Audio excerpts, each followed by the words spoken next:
I didn't expect to fall in love with this game as much as I did, but it's pretty much been tearing me apart between playing and studying for my college finals. Xenoblade Chronicles X is a fantastic JRPG for the Wii U that, if you invest your time learning how to play, is so much fun to play. To be straightforward with you guys, Xenoblade Chronicles X isn't a game that holds your hand.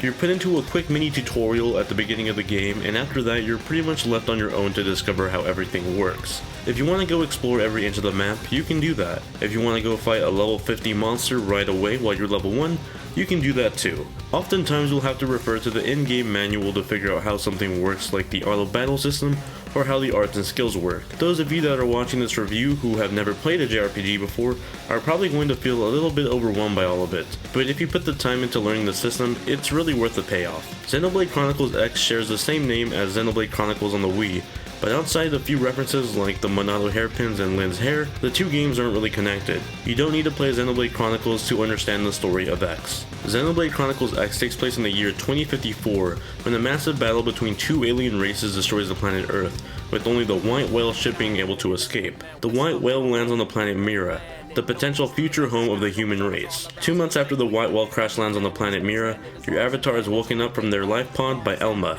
Your character, who appears to have lost their memory, is informed of what has happened in the last 2 months. After the White Whale crash landed, the people of Earth used the remaining parts of the ship as a new mother base on this planet and called it New Los Angeles, or NLA. The warriors of this new land are called Blade, and they help protect NLA from the dangerous creatures and aliens that reside on the planet Mira. The world of Xenoblade Chronicles X is huge, and I mean really huge. Literally anything you see on the map is reachable, may it be a mountain off in the distance, or a lake drop that you would think would kill you, but it doesn't. It's really extraordinary that Monolith was able to achieve such a feat on the Wii U, but it does come with its own compromises. Xenoblade Chronicles X suffers from a lot of popping and texture resolution upgrades in the game. Certain objects in the city or in the wild won't spawn in until you get up close to them. The same thing happens in the city with textures. From a distance you'll see a low resolution texture of a building, but as you get closer the resolution will upgrade. There's even this weird effect with cars in the city where there's no collision detection with them. Probably a drawback to maintain the mostly constant 30 frames per second gameplay. With all that said, the effects aren't too noticeable in the wild, where the draw distance and the giant open world really makes up for it. The story of X is very linear and split up into 12 chapters. Occasionally you'll find some padding in between these chapters, like being forced to grind for a higher level or complete some side quests in order to continue on with the main story. At times these feel cumbersome, but I gotta be honest, I'm a real big sucker for the exploration of Mira, so most of the time I actually kinda liked it. The battle system is really interesting.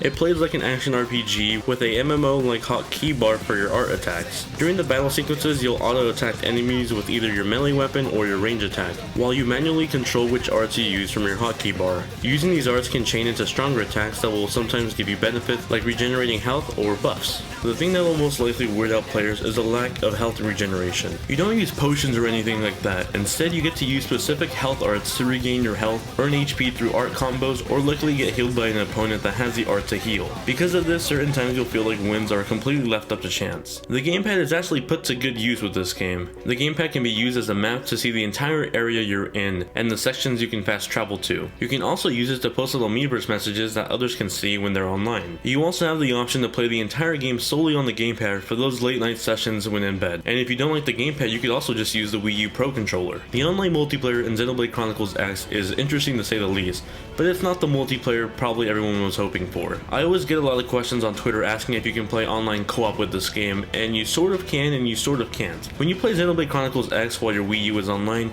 you actually are connected with 31 other players online. Now that doesn't mean that you'll see the actual living players on the screen all at once, but sometimes you'll see their NPCs exploring the same land as you. You can then add these NPCs to your party and then use them in combat to have the real players earn experience points and vice versa. The open world is split into 5 regions, each feeling completely different from the other. These regions are huge and extremely fun to explore. I constantly found myself drifting away from story missions to go exploring for mining sections or treasures scattered across the map. Seeing the really large monsters compared to my small avatar felt immersive, and the scale of immersion only grew as I kept exploring. After completing the first half of the game, you'll earn access to Skells. Skells are those giant mech suits you've probably seen in the trailers or the gameplay of this game. These Skells open up the map more for exploration and stronger enemies during during combat. You're able to choose from 3 different categories of skills, each with their own characteristics that balance the 3 categories out. In all honesty, Xenoblade Chronicles X takes a lot of time and effort to just adjust to and play, but the exploration and the universe it introduces you to is completely worth it. It has its shares of flaws here and there, but in the end the experience was immersive and fun, and one that I would recommend to any Wii U owner. It's something everyone should at least try at some point, even the non-JRPG gamers. Thank you all very much for watching this review. I hope you guys found it useful and enjoyable, and if you did, don't forget to smash that like button and share with your friends on Facebook and Twitter, as it really helps the channel grow. Thank you all once again for watching, and I'll catch you guys in the next one. Later.